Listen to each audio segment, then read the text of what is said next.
네, 요한계시록 2장 1절에서 7절까지의 본문으로 처음 사랑의 회복, 기억하고 회개하고 행하라라는 제목으로 함께 말씀 나누도록 하겠습니다. 오늘은 지난번에 제일 마지막 교회를 살펴봤는데, 오늘은 7개 중에서 첫 번째 교회인 에베소 교회에 주시는 주님의 말씀을 생각하며 함께 나누고자 합니다. 에베소 교회는 계시록이 쓰여질 당시에 한 40여 년이 훌쩍 지난 그런 역사와 전통을 자랑하는 교회였습니다. 브리스길라와 아굴라라고 하는 사람들에 의해서 사역의 터가 닦여졌고요. 사도 바울이 3년이라고 하는 가장 긴 시간 동안 머물면서 특별히 두란노선이라고 하는 곳에서 2년 동안 매일같이 말씀을 강론했던 곳이 에베소였습니다. 그리고 그 이후에는 디모데가 그곳에 있어서 목양을 하였고, 그리고 전승에 따르면 사도 요한 또한 오랫동안 이곳에서 사역을 했던 곳입니다. 어마어마한 사람들이 다 거기 거쳐갔던 곳이죠. 에베소 교회는 그야말로 아시아 교회들의 어머니 역할을 하는 그런 교회였습니다. 하지만 에베소 교회가 처한 그 상황은 녹록하지 않았습니다. 에베소에는 고대 7대 불가사의 중에 하나라고 할 수 있는 아르테미스 신전이 위용을 자랑하는 그런 우상 숭배의 중심지였었고, 또 계시록에 쓰여질 당시에 로마 황제였던 도미티안 황제, 그 도미티안 황제를 위한 신전을 지어서 네오코로스라고 불려지는데, 되게 아무에게나 주지 않는 특별한 칭호예요. 황제를 위한 신전을 가지고 있는 도시, 그런 타이틀이거든요. 그런 타이틀을 갖게 되었던 도시가 에베소였어요. 그럴 만큼 황제 숭배에도 앞장섰던 도시였습니다. 이런 강력한 정치적, 종교적 압박 속에서 신앙을 지키고 살아가야 하는 그런 에베소 성도들에게 들려주시는 주님의 첫 번째 음성은 계시록 2장 1절 2절 부분입니다. 우리 같이 읽으시면 좋겠습니다. 시작. 에베소 교회의 사자에게 편지하라. 오른손에 있는 7 별을 붙잡고 7 금촛대 사이를 거니시는 이가 이르시되, 내가 내 행위와 수고와 내 인내를 알고, 이렇게 말씀합니다. 에베소 교회에게 주님은 자신을 소개할 때 오른손에 7개의 별을 붙잡고, 그리고 7 금촛대 사이를 거니시는 분이라고 자기를 소개합니다. 그 계시록이 쓰여졌을 당시에 로마 황제는 자기 스스로를 주와 하나님이라고 부르기를 주저하지 않았던 도미티안이었던 걸로 대체로 여겨져요. 근데 도미티안이 83년경에 자기의 10살 된 아들이 죽게 되는데, 그 아들이 죽었을 때 그가 신이 되었다고 하면서 그렇게 선포를 합니다. 그리고는 이렇게 동전으로 주화를 만들게 돼요. 여기가 그 아들이고요. 지구 위에 앉아 있죠. 그리고 그 주위에 뭐가 있습니까? 별이 있죠. 별이 7개예요. 7개의 별을 이렇게 내가 다스리고 있다라고 하는 그런 의미를 갖습니다. 월, 화, 수, 목, 금, 토, 일 7개잖아요. 그렇게 이제 당시에 이 세계의 운행의 가장 중심이 되었던 별들을 다 가지고 있다, 다 통제하고 있다, 이런 표를 했던 것입니다. 그래서 로마 황제는 다만 이 온 땅뿐 아니라 온 하늘에 있는 7별을 통치하는 존재임을 나타내려고 했었어요. 그런데 요한계시록에서 주님은 자기의 오른손에 7개의 별을 붙잡고 계시는 분이라고 그렇게 자기를 소개합니다. 다시 말해서 예수님이야말로 온 땅과 하늘의 참된 통치자다라고 하는 선언이 되는 거죠. 그리고 그분은 7개의 별을 붙잡고 7교회의 사자들과 그리고 천사들을 붙잡고 있는 분일 뿐 아니라 7 금촛대 사이, 그러니까 7교회 사이를 거니시는 분이라고 자기를 소개하고 있어요. 그러니까 다시 말해서 주님은 다만 멀리 하늘의 보좌에 앉아서 우리를 이렇게 관망하시는 분이 아니라 지금 이 시간 교회 공동체 가운데를 거니시며 그들의 모든 것을 알고 계시는 분이시다, 그렇게 말씀하고 있는 것입니다. 그래서 주님은 에베소 교회에 대하여 내가 너희의 모든 행위, 너희의 수고, 너희의 인내를 알고 있다, 그렇게 말씀을 하게 됩니다.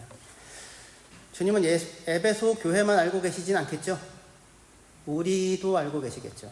주님은 우리의 예배와 우리의 기도와 우리의 섬김과 우리의 아픔과 우리의 눈물을 아시고 또 우리가 감추고 싶은 우리의 연약함까지 모두 아시면서 그런 우리와 함께 하시는 분이십니다. 그분이 7개의 별을 붙잡고 계세요. 교회가 아니라 우리가 아니라 우리가 교회를 붙잡고 있는 것이 아니라 주께서 교회를 붙들고 계십니다. 그리고 내가 주님을 붙잡고 있는 것이 아니고요. 사실은 주님이 우리를 붙잡고 있는 겁니다. 제가 어려서 우리 민하가 애기였을 때 유치원 다닐 때 항상 걸어갈 때 제가 손가락을 이렇게 내주면 민하가 3살, 4살 됐을 때 제 손을 이렇게 잡고 가거든요. 누구를 잡고 다니는 겁니까? 물론 아이가 아빠를 잡고 있다고 생각할 수 있을지 모르겠지만 아빠가 아이를 잡고 있는 거죠. 주님께서 우리를 붙잡고 계시다라고 하는 이 사실을 꼭 기억하시고 신뢰하실 수 있어야 할 것입니다. 이렇게 우리를 속속들이 아시는 주님께서 에베소 교회를 향하여서 먼저 칭찬의 말씀을 들려주십니다. 계시록 2장 2절에서 3절 그리고 6절 말씀인데요. 내가 내 행위와 수고와 내 인내를 알고 또 악한 자들을 용납하지 아니한 것과 자칭 사도라 하되 아닌 자들을 시험하여 그의 거짓된 것을 내가 드러낸 것과 또 내가 참고 내 이름을 위하여 견디고 게으르지 아니한 것을 아노라. 오직 내게 이것이 있으니 내가 니골라당의 행위를 미워하는도다. 나도 이것을 미워하노라. 이렇게 먼저 주께서 그들을 칭찬하십니다. 주님은 먼저 그들의 행위 곧 그들의 수고와 인내를 아신다고 말씀하신 뒤에 구체적인 부분에 있어서 칭찬을 이어가세요. 첫째로 먼저는 그들은 악한 자들을 용납하지 않았습니다. 자칭 사도라고 하며 교회를 어지럽히는 거짓 교사들을 시험하여서 그들의 거짓됨을 정확하게 분별하고 그 사실을 드러내었습니다. 둘째로 그들은 주님의 이름을 위하여 견디고 낙심하지 않았다고 말합니다. 핍박과 어려움 속에서도 지치지 않고 굳건한 믿음을 지켜왔던 교회가 에베소 교회였습니다. 셋째로 그들은 니골라 당의 행위를 미워했다고 말해주는데 니골라 당이라고 하는 것은 우상 숭배와 음행으로 대표되는 당시 이방 종교와의 혼합주의, 타협주의를 나타내는 그런 세력인데 에베소 교회는 단호하게 그들을 따르기를 거부하고 거절하였습니다. 주님께서도 나도 이것을 미워한다라고 말씀하시면서 그들 편에 주께서 서 계심을 나타내 주십니다.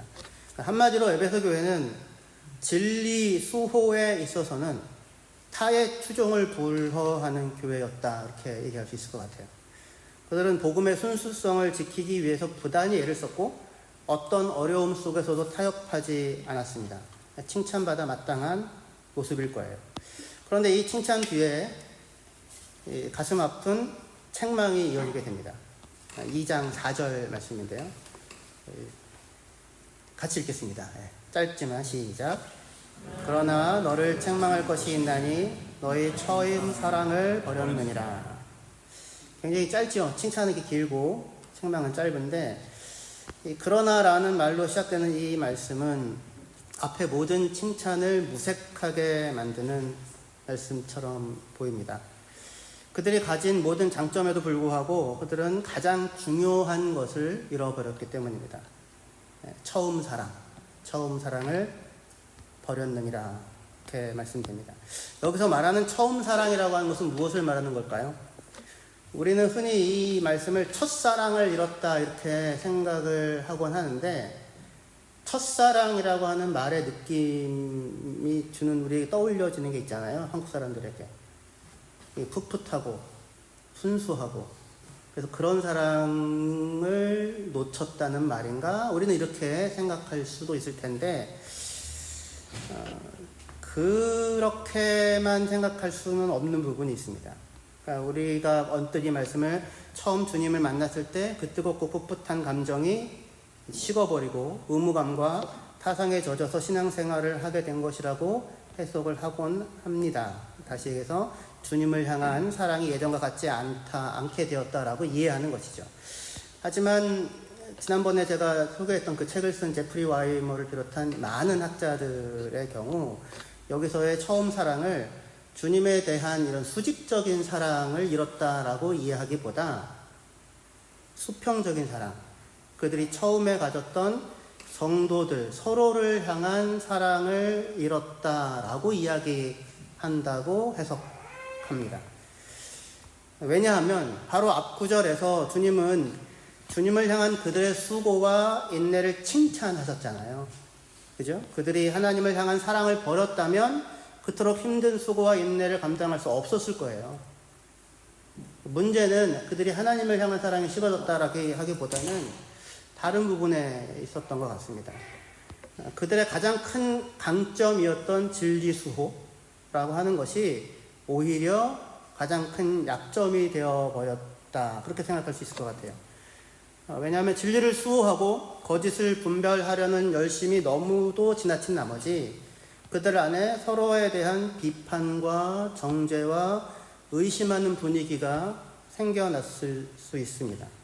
옳고 그름을 따지는데 에너지를 집중하다 보니 서로를 향한 따뜻한 격려와 용납이 사라져 버렸다, 그렇게 생각할 수 있을 것 같아요. 진리를 지킨다는 명분 아래 사랑이 희생되고 만 것이죠. 현실에 있어서 진리와 사랑 이 두 가지를 조화시키는 것은 참 어려워 보입니다. 진리를 따르자니 사랑을 배신해야 할 것 같고, 사랑을 따르자니 진리를 희생시켜야 할 것 같은 그런 상황이 많다고 우리가 느끼기 때문입니다. 에베소 교회는 이런 갈등의 한가운데서 진리를 지키는 일에 집중한 나머지 서로를 향한 사랑을 놓아버리게 됩니다. 에베소 교회는 니골라 당의 행위를 미워했다, 그렇게 얘기가 되죠. 그러니까 그들은 혼합주의와 타협주의를 미워했습니다. 거기에 타협하지 않았습니다. 맞습니다. 니골라 당의 행위는 미워해야 할 대상 맞아요. 왜냐하면 주님도 나도 그것을 미워한다, 그렇게 말씀을 하시기 때문에 이 부분에 있어서는 타협이 있을 수 없습니다. 하지만 그런 행위를 미워하는 것과 거기에 유혹을 받아 실족하는 사람들에 대한 사랑을 저버리는 것은 다른 얘기가 되죠.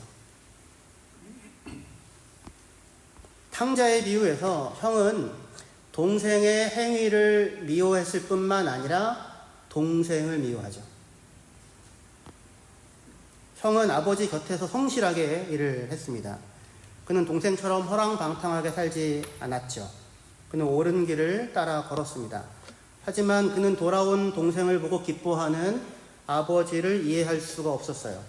형의 마음에는 동생을 향한 사랑이 없었고 오직 자기의 의로움에 대한 확인과 동생을 향한 정죄만이 가득해 했습니다. 반면에 아버지는 둘째 아들의 어리석은 행위를 미워하고 안타까워했겠지만 하지만 그 아들을 미워하지 않았고 오히려 그를 사랑하고 있습니다. 그리고 이 아버지의 한결같은 사랑이 둘째 아들의 돌이킴을 가능하게 하였고 돌아온 그는 아버지의 사랑 안에서 참된 안식과 기쁨을 발견하게 됩니다. 에베소 교회는 어쩌면 형들로만 가득한 공동체였었는지도 모르겠습니다. 서로의 신앙을 끊임없이 점검하면서 조금이라도 기준에 미치지 못하면 비판하고 상처 주는 말들을 아무렇지도 않게 내뱉는 숨막히는 공동체. 모두가 수고하고 인내하지만 누구 하나 염소 새끼 한 마리를 잡아 서로 위로하고 기쁨과 온기를 나눌 수 없는 공동체라면, 또 그렇게 하여서 겨우 지켜지는 진리라면 그것은 온전한 진리라고 얘기할 수 있을까요? 사실 참된 진리와 참된 사랑은 결코 서로 모순되는 게 아닙니다. 서로를 밀어내지 않습니다. 우리가 만일 사랑과 진리 중에서 어느 하나만을 선택한다면 그거는 진리를 따르거나 사랑을 따르기 위해서가 아니라 그것을 명분으로 하여서 자기 자신을 지키기 위해서일 수 있습니다. 에베소라고 하는 그 거대한 도시 한가운데서 에베소 교회가 진리를 붙잡고 오직 주님만을 섬기겠다고 하는 각오로 분투하는 모습은 분명 주께서 보시기에 너무나도 귀하고 소중한 헌신이었을 거예요. 그러나 안타까운 것은 그렇게 버거운 싸움 속에서 그들은 서로를 더욱 의지하고 사랑하기보다는 자기를 기준으로 상대를 평가하고 그리고 서로의 수고를 알아주지 못했던 것 같습니다. 서로의 처지를 헤아려 누구는 노예고 누구는 주인이고 이렇게 여러 상황들이 있잖아요. 서로의 처지를 헤아려서 서로 용납하기보다 너는 틀려 먹었어 라고 퇴짜를 놓으면서 모두가 힘겨운 싸움을 하고 있었을지도 모르겠어요. 이런 에베소 교회에 대해 주님은 이 문제를 방치하지 않으시고 그들에게 그 처음 사랑을 회복할 수 있는 길을 구체적으로 알려주십니다. 계시록 2장 5절 말씀입니다. 같이 읽으면 좋겠습니다. 시작. 그러므로 어디서 떨어졌는지를 생각하고 회개하여 처음 행위를 가지라. 만일 그리하지 아니하고 회개하지 아니하면 내가 내게 가서 내 촛대를 그 자리에서 옮기리라. 주께서 그들에게 주신 처음 사랑의 회복의 길은 세 가지 명령으로 요약됩니다. 세 가지 명령형 동사가 연속해서 나와요. 기억하라, remember. 회개하라, repent. 그리고 행하라, do. 이렇게 되어져 있습니다.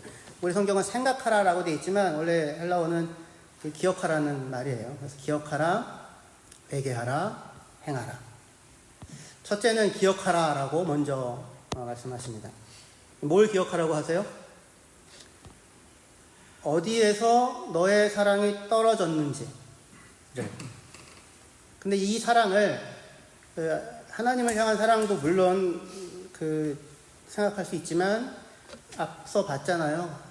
진리를 사랑하고 하나님을 향한 주의 이름을 위한 열심으로 버텨낸 에베소 교회 성도들의 모습. 그러느라고 서로를 향한 사랑을 잊었다라고 생각할 수 있다면 여기서 지금 회복되어져야 하는 사랑은 서로 형제에 대한 사랑이라고 할 수 있잖아요. 그죠? 그럴 때 그 서로를 향한 사랑, 그러니까 어디에서 사랑이 떨어졌는지, 어디에서 형제를 향한 처음 사랑이 중단되었는지를 생각하고 떠올리라고 하는 겁니다. 그러니까 그냥 막연히 사랑이 식었네가 아니라 구체적인 지점을 기억하라고, 떠올리라고 그렇게 말씀하세요. 언제부터 서로를 경계하기 시작했는지, 언제부터 상대의 말을 따뜻하게 듣기보다 틀린 점을 먼저 찾아내려 했는지, 언제부터 함께 기뻐하기보다 누가 옳은지를 가리려 했는지 떠올려 봐라. 그렇게요. 진리를 사랑하는 마음은 결코 형제의 사랑을 무너뜨리지 않습니다. 근데 만일 우리의 진리가, 우리가 붙잡고 있는 진리가 사랑을 꺾고 사랑을 무너뜨린다면 그건 진리가 아니라 진리의 외양을 입은 다른 무언가일 가능성이 높습니다. 우리의 사랑이 식어 있다면 그 식은 까닭은 무엇 때문일까요? 왜 형제를 향한 사랑이 식었을까요?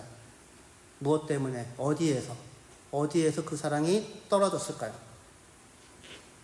우리의 형제를 향한 사랑이 식은 까닭은 그 사람이 누구에게서도 사랑받을 수 없는 존재이기 때문이 아니라 내가 그에게서 받은 상처와 거절의 아픔이 아직 해소되지 않은 채 내게 남아있기 때문일 수 있어요. 반대로 나에 대한 누군가의 사랑이 식어버렸다면 내가 사랑받기에 합당하지 않은 사람이기 때문이 아니고, 내가 사랑받을 수 없는 사람이기 때문이 아니고, 또 그 사람이 어떻게 사랑해야 할 줄 알지 못하는 미숙한 사람이기 때문만이 아니라 그 사람 또한 그가 받은 상처가 아직 아물지 않은 채 남아있기 때문일 수 있습니다. 그 지점을 근데 떠올려봐라 라고 말하는 것입니다. 상처와 아픔을 떠올려 기억하는 것은 고통스럽지요. 그래서 우리는 외면하고 모른 채 하며 그렇게 하는 자기 자신을 합리화하게 됩니다. 하지만 사랑의 회복은 기억의 회복에서 시작돼요. 내가 왜 아팠었는지, 무엇 때문에 마음이 꺾이고 사랑하기를 멈추었는지를 정직하게 들여다보는 용기가 필요합니다. 어쩌면 생각보다 훨씬 유치하고 훨씬 작은 일 때문이었을 수도 있습니다.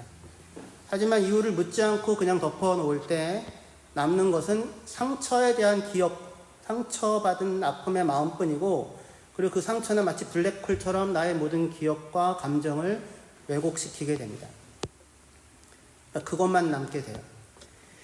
탕자의 비유에서 둘째 아들은 모든 것을 잃고 비참해졌을 때 무엇을 떠올립니까?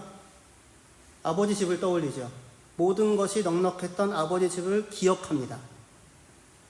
하지만 그동안 탕자에게 있어서 아버지 집은 그렇게 기억되지 않았었을 거예요. 오죽하면 도망 나왔겠어요? 아버지 집은 아무것도 내 마음대로 할 수 없는 억압적인 공간으로 그에게 기억되었을 것입니다. 하지만 탕자가 놓인 자리가 달라지자 아버지 집에 대한 그 자신의 기억이 그동안 지극히 제한적이었음을 떠올리게 됩니다. 아닙니다. 아버지 집은 품꾼에게도 넉넉했던 곳이었어요. 그게 맞아요. 그리고 그 아버지 집에 대한 탕자의 기억이 새로워지자 그는 일어나서 아버지 집으로 돌아갈 생각을 갖게 됩니다. 그리하여 두 번째 명령인 회개하라라고 하는 것으로 이어지게 돼요. 어디서 떨어졌는지를 기억하고 기억해내고 회개하라, 돌이켜라, 그렇게 말씀합니다. 여기 회개하라고 하는 말, 메타노에오라고 하는 말은 메타가 바꾼다는 말이고요. 노에오가 생각이에요. 그러니까 생각을 바꾸라는 말입니다. 마음의 방향을 돌리라는 뜻이에요. 회개는 다만 정서적인 어떤 후회의 감정이 아니라 마음의 방향을 바꾸고 생각을 바꾸고 그에 따라 나의 삶을 새롭게 하는 것입니다. 근데 회개하라라고 하는 이 말씀은 사실 되게 아픈 말이에요. 회개하라. 그 얘기는 뭐예요? 내게 회개할 상황, 모습이 있다는, 내게 잘못이 있다는 거잖아요. 뭐가 잘못됐다는 겁니까?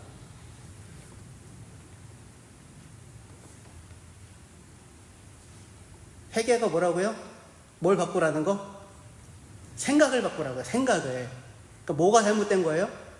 나의 생각이 잘못된 거라고요. 내가 틀렸다고요. 나의 생각이.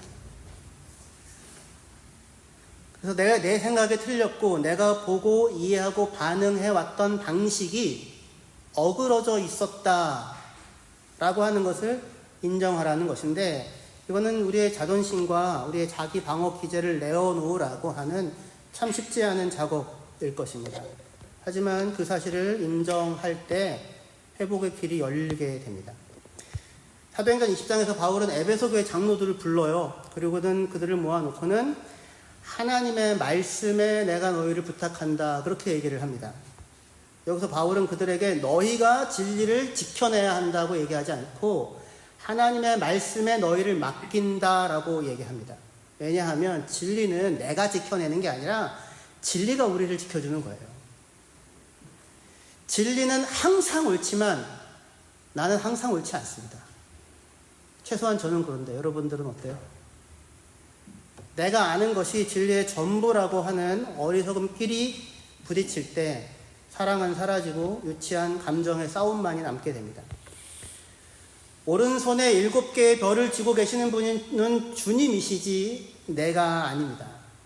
근데 내가 쥐고 싶어 해요. 내가 쥐고 싶지 않으면 불안해집니다. 근데 그걸 놓으셔야 해요. 예수께서 우리를 진리와 사랑으로 붙잡고 계십니다. 이 사랑을 인정할 때 우리는 겸손해지고 부족해도 괜찮은 자리에 서서 살 수 있게 됩니다. 누가 옳아야 하는 것이 아니라 서로를 세워주는 사람들이 되어야 하고, 왜냐하면 교회는 함께 지어지고 함께 자라나가는 공동체이기 때문입니다. 셋째로 주님은 처음 행위를 가지라라고 그렇게 명령하십니다. 어디서 사랑이 떨어졌는지를 기억하고 생각을 바꾸어서 주님이 주님이심을 인정하는 겸손을 품었다면 처음 행위를 다시 시작해야 합니다. 주님은 이때 너의 처음 감정을 회복하라라고 하지 아니하시고 처음 행위를 하라라고 말씀합니다.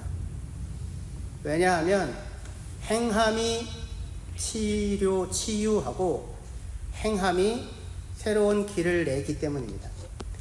그런데 처음 사랑을 구현하고 있는 이 처음 행위라고 하는 것은 뭘 말할까요? 단순히 내가 누군가를 처음 만났을 때 그 옛날로 돌아가 그때 했던 행위를 다시 하라라는 말일까요? 관계 속에서 기대하다가 실망하고 가까이 다가갔다가 상처를 입어 마음의 문을 닫고는 다시는 저 사람과 가까이 지내지 않으리라 결심했던 그 마음을 놓고 마치 아무 일도 없었던 것처럼 다시 처음 그를 만났을 때에 했던 행위를 다시 시작하라라고 하는 말일까요? 아니요. 그리스도인인 우리에게 있어서 우리의 처음 사랑은 특정한 사람에 대한 애정이 아니라 우리를 먼저 사랑하신 예수님의 사랑이었습니다. 예수님의 사랑. 그러니까 처음 행위를 가지라라고 하는 이 말씀은 예수께서 우리를 사랑하신 그 사랑을 다시 기억하고 그 사랑을 회복하고 그리고 그 사랑을 행하라라는 말씀으로 들을 수 있습니다.